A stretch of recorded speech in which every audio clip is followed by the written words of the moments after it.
Hi, everyone. So today I'm going to talk a little bit about running stateful containers all the way from development environments to production environments. And I'm going to talk about 3 tools that can facilitate making that easier. So before I jump into the tools, I want to tell you a little story. Now, as I'm sure you're all aware, in the beginning, there were monolithic enterprise applications. And these applications were in one flavor and they were in one place.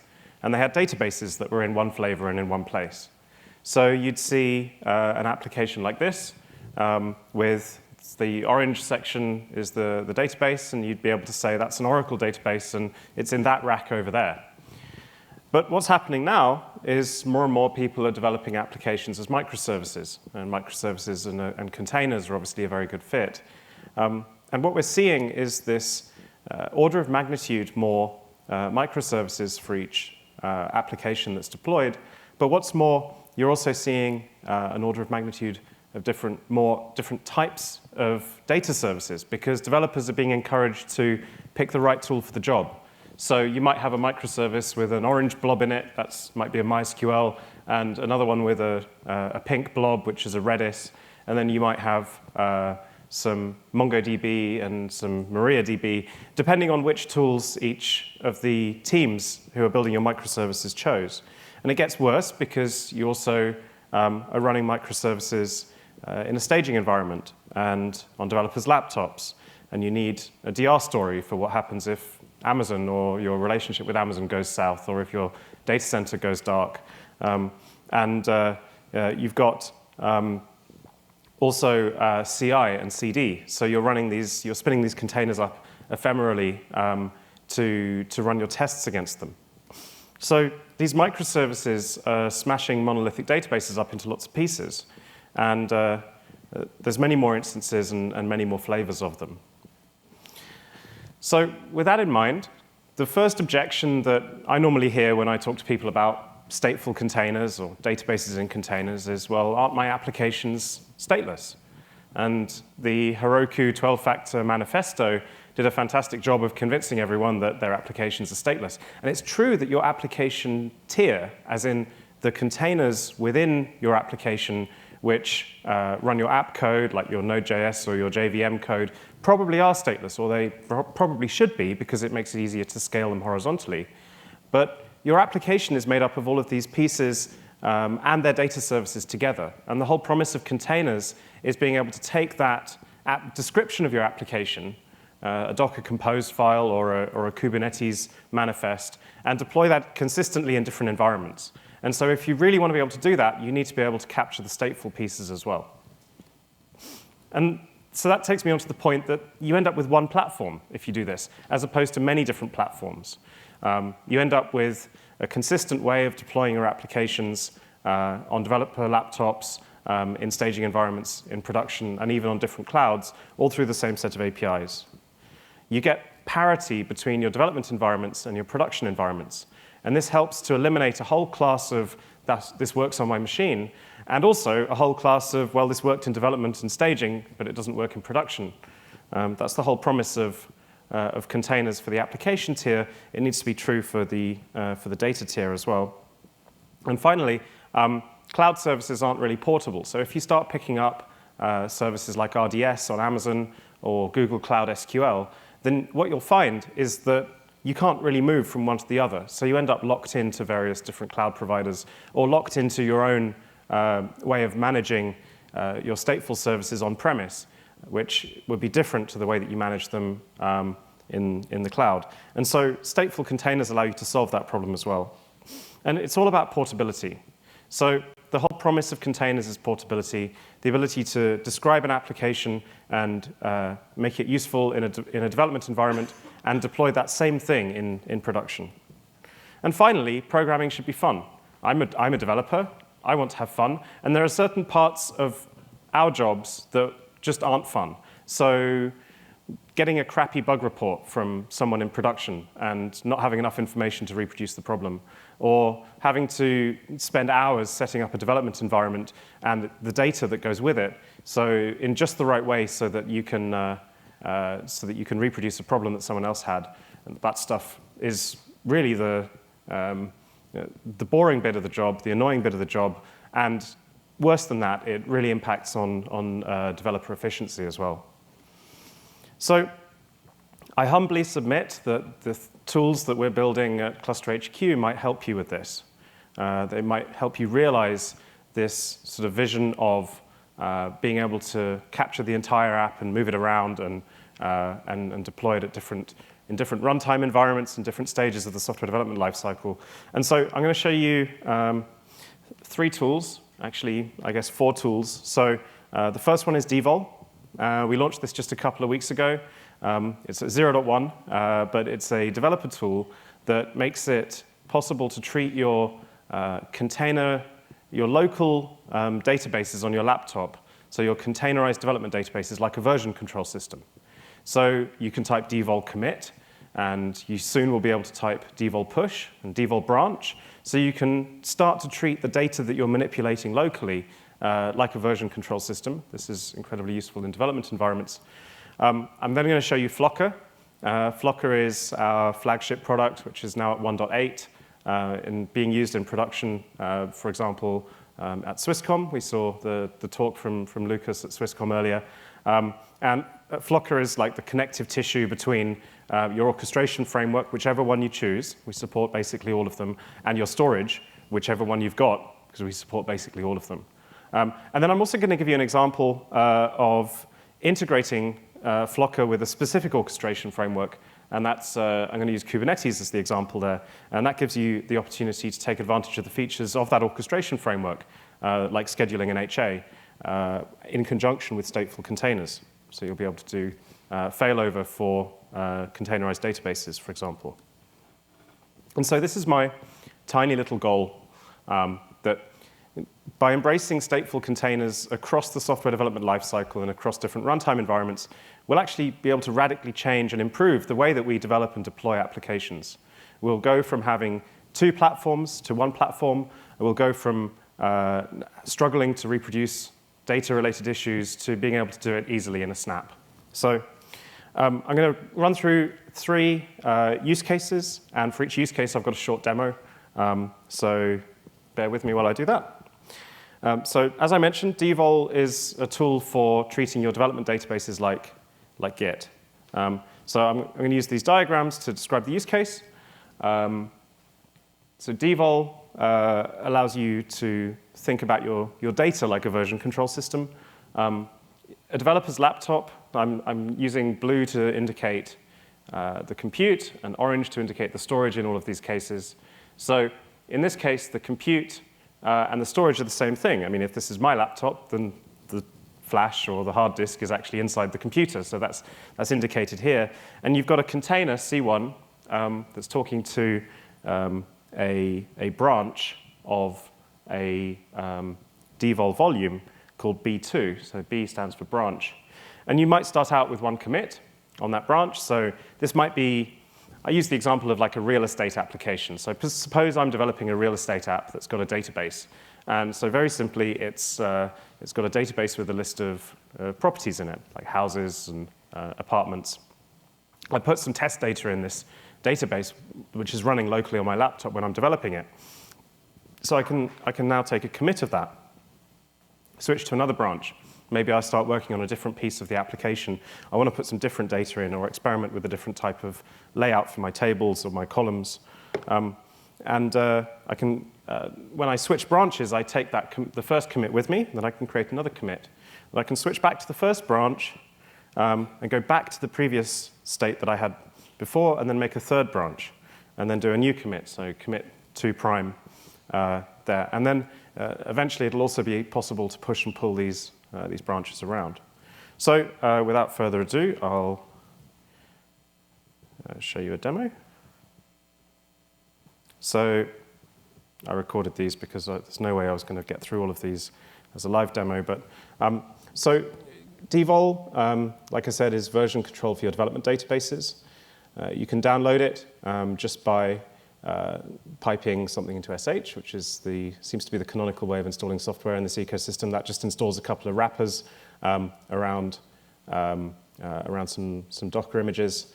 So the devol command will just run Docker locally on your laptop. It's also installed the Docker volume plugin for devol. And so we've got a Docker compose file here, and we can see that there's a volume driver called devol and a volume called moby. So we can now do a Docker compose up -d. And that creates a Redis and a web container, and you can now see that those things are running. And I can now see with devol list that I have that volume moby, and that volume is on branch master. So this is the new concept that we're bringing in here, is that volumes can have branches. And you can also see that there's a container demo Redis, which is up and running, that's currently writing to that volume. We say it's writing to the running point of that volume. So we can now do a branch. We can make a new commit. So I haven't put any data in this database yet. So I make a commit for my clean slate, and then I go to the IP address in my browser. So this is a very advanced stateful web application. It might not look like it, but it allows me to put Docker logos on the screen. Devol commit, devol checkout -b will now let me switch to a new branch. So I'm going to switch to a branch before I do anything, and then I'm going to put a big A on the screen. And then I'm going to, in a second, take a snapshot of that A state or commit. So devol commit -m A state, and then I can check out master. Devol checkout master.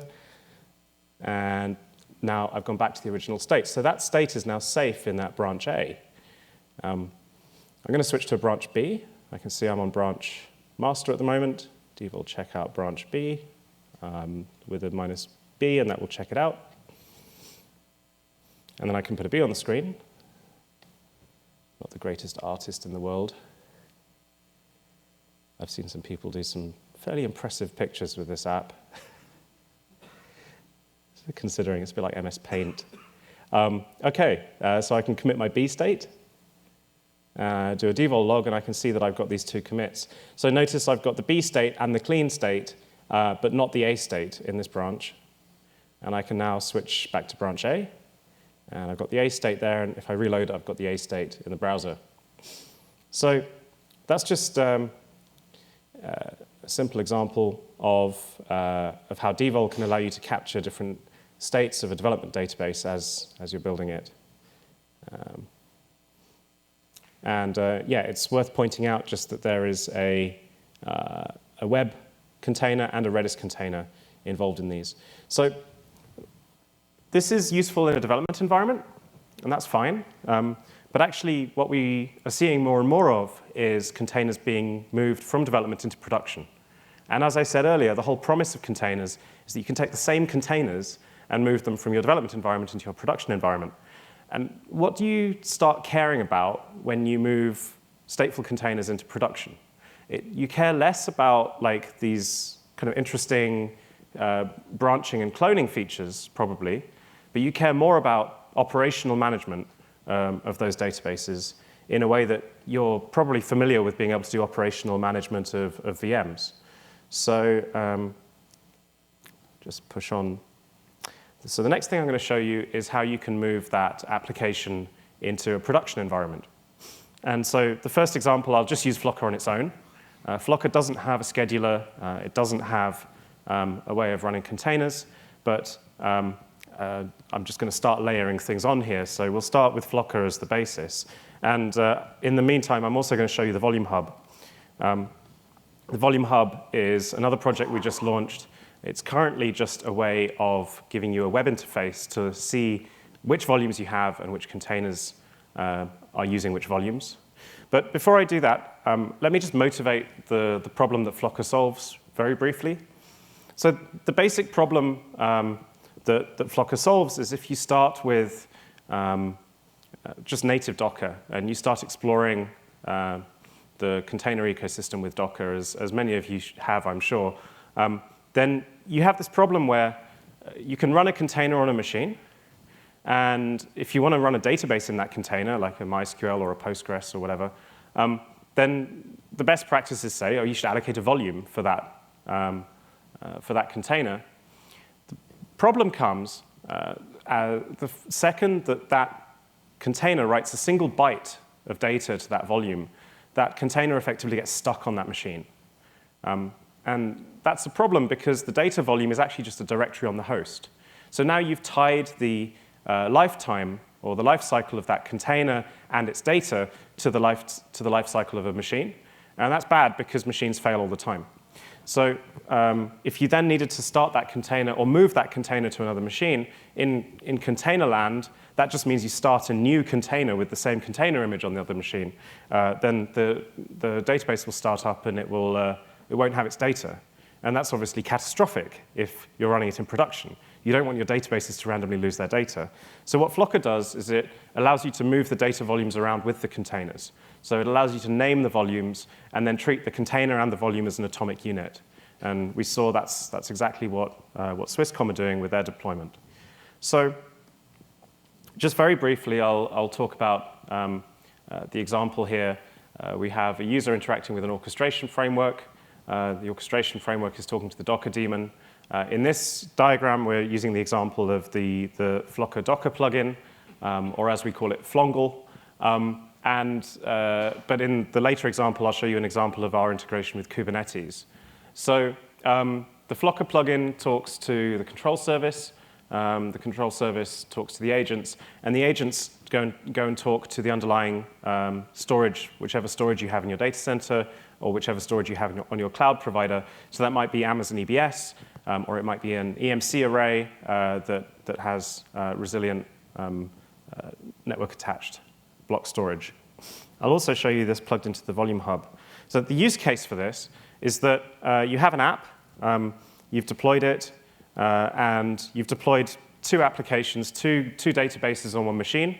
And one of those machines is getting too busy. It's running out of memory or it's running out of CPU. It's terrible when machines start swapping in production. So what we want to do is move that container onto another machine so you can rebalance the load. So a little bit short on time, so I'll go quickly. So this example is, I'm actually going to take you all the way through the process of signing up to the Volume Hub and then following the instructions in the Volume Hub to create a cluster. So I'm going to sign up quickly at volumehub.clusterhq.com. And if I can type my password right, I'll create an account. Then you can create a new cluster just by clicking Create New. And then you just copy and paste these commands into a terminal. I'm going to skip through a little bit of the install because a little bit short on time, but basically it uses Terraform to spin up some nodes on AWS. You then install the cluster. Just very briefly, it uses Terraform to deploy the instances and then installs the Flocker software on the nodes. And Flocker is then given the cloud credentials to be given permission to create volumes on demand, basically. So that's created the install, and it's completed the install. And we've also installed the Volume Hub agents. And so the Volume Hub here it's a web interface. We've installed some agents on the cluster. Those agents are pushing metadata about the Flocker cluster into the Volume Hub. The Volume Hub is a hosted service. It's free. Flocker is Apache 2 licensed open source software that you can install in your own infrastructure. So you can use the Volume Hub if you like. It's optional. It's just a nice way to see what's going on inside your cluster. We can see we have no data sets and no containers, and we've got some logs there. So I'm now going to create a new volume using the Flocker CTL create command. I can specify the profile, which is how fast or expensive the storage is. And I can then go and deploy the exact same Docker Compose file I had earlier, except I swapped out devol for Flocker as the volume driver here, and that's going to go and deploy that exact same application.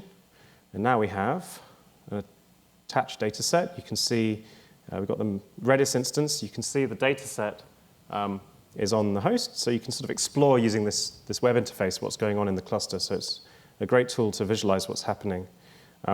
So now we can put a big smiley face in our production Moby counter application, which is running on AWS.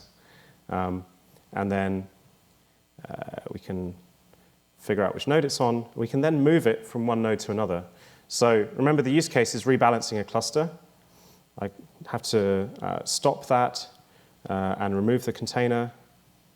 And then we'll do docker compose up -d on the other machine. And what's happening here is you can see that Flocker is currently moving that block device from one VM to another inside AWS. So it shows up as pending. And a few seconds later, it shows up as attached. And that corresponds to the docker compose run command completing. So we can now load up the app over here. It's not on the old IP anymore, but it's on the new IP. And we can see we have our data. So that's demonstrated how Flocker makes it possible to store some data persistently beyond the life cycle of a single machine or a single container. So now I'm going to talk about Flocker and Kubernetes. We've been working hard on getting this demo ready. I was recording this demo about 25 minutes ago, so we have just sort of an intro to Flocker and Kubernetes here. And the use case for Flocker with Kubernetes, or in fact Flocker with Mesos and Marathon, or even Flocker with Swarm, is being able to recover if a machine fails. That's one of the use cases. There's many others, like being able to rebalance things as well, or take a machine out of the cluster to upgrade it. All of these operational concerns that you have. So if a machine were to fail, what Kubernetes would do, if you set up a replication controller, it would try to recreate that pod on another machine. And when it does that, what's currently missing is the ability to reattach the volume from the underlying storage. And so I've got a short demo just introducing Flocker and Kubernetes on CoreOS. It doesn't quite show the whole HA story, but it'll give you a sense of the integration that we have working. So I'll just pull that up. I've got 2 minutes left. OK, so here I can use Flocker CTL status. And that's going to show me that I've got a couple of machines in my cluster. So I've got a Flocker cluster running on the same set of machines that I'm running a Kubernetes cluster on. And I can do Flocker CTL list, and I can see I've got this volume called my Flocker vol. And I can then go and look at the Flocker pod. And so what you see here is that we've got a data set of type, or a volume of type Flocker with a data set named my Flocker vol. And then that is used in the spec for the containers where it refers to www.root. It's just a very basic example of a web server here. And so what you can see is I've already spun this up. So we've got, let's see, we've got the pods. One of them is running. So I'm logged into one of the nodes now. I can do a docker ps, and I can see that nginx container is actually running. And because I used that Flocker integration there, if I do a docker inspect on that, I can see that that mounted volume is actually a Flocker volume. So what happened was I used the Flocker CTL command earlier to create that volume, and now I'm referring to that volume in a Kubernetes pod manifest. And it's been mounted on the file system from Flocker. And I don't have a demo of it here, but it's possible then to take advantage of the fact that Kubernetes can do failover automatically to recover if you shoot a node in the head. And so keep an eye on our blog. We're going to do a demo of that really, really soon. So last couple of slides. Just a quick point on, so Kubernetes already has a concept of persistent volumes in it. Why should you use Flocker on top of that? So Flocker implements the persistent volumes API. So it's a way of provisioning volumes through Kubernetes. It gives you the ability to automatically migrate to a new host if a container is rescheduled. It gives you a consistent UI depending on, irrespective of whether you're backed onto EBS or if you're using EMC or NetApp or Dell or HP or one of our other storage partners' storage drivers. And the the main pitch is that we're 100% focused on adding new data features. And we're working on, for example, being able to do one-click backup and restore of your stateful container volumes. We're also working on being able to do cross-storage and cross-cloud migration. So, for example, take an app, pick it up, and move it from an EMC box with its data to AWS, or vice versa. And also the ability to move snapshots around between different phases of the software development lifecycle. So you saw earlier Devol and the Volume Hub. Imagine being able to take a snapshot of yesterday's production data and back that up into the Volume Hub and then pull that same snapshot down into a development or staging environment. It gives you all sorts of flexibility to move data around in a way that you couldn't before. So in summary, there are some interesting new ways of managing stateful containers in development environments. For example, using Docker Compose in combination with Devol. And there are some even more interesting ways of now managing stateful containers in production using any of the supported orchestration frameworks, so Swarm, Kubernetes, or Mesosphere on top of CoreOS and Ubuntu and CentOS in combination with Flocker on pretty much any storage that you've got. So we support AWS, we've got a VMware driver, Dell, EMC, NetApp, Huawei, Accenture, Saratoga Speed, Hedvig, and Converge.io, and that's just some of them. So I think we've got up to 14 now. So I just wanted to give a shout out. I often do this in a talk. Put your hand up if you're actually interested in this and you think you might want to try it. Cool, OK, that's pretty good. I haven't been wasting my time, that's nice. So if you put your hand up, please just pull your cell phone out and send me a one-line email that says hi, and then maybe we can get together a 30-minute hangout or a phone call at some point, and I'd love to learn more about your use case, and we're constantly working on iterating this stuff and making it better and better, and making sure that it's useful for you. So yeah, I'd love to get some emails. OK. And that's it. Those are some URLs, so you can go and check out the stuff. And I guess we've got a few minutes for questions. Sure. Anybody have any questions? OK. Get it on the mic. That way it's on the recording.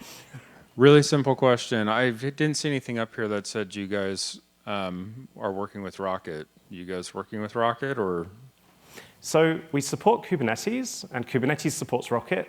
So it's a really nice layering of APIs, because the responsibility of Flocker is to provide a writable path on the host, and then Kubernetes can run whichever container runtime. So yes, if you use it with Kubernetes, you can already use it with Rocket. Perfect, thanks. Any other questions? No. I knew you'd be good. Our developers always want the data from production to test. Is there any mechanism you foresee in Devol to do this? A mechanism for taking data from production and running it in test environments? In a separate branch, where they can choose to test against the branch? So that's the plan. We're not quite there yet. What we've got today is we've got Devol, which allows you to manipulate a local copy of something. We've got the Volume Hub, which we're going to make it possible to push and pull to and from with Devol. And we've also got Flocker, and we're going to make it possible to push and pull data between Flocker and the Volume Hub. And so you'll be able to close that loop. We hope within sort of 6 months. That's on our product roadmap. Excellent. Cool. Thank you very much. Thanks Let's so get a much. round of applause for Luke here.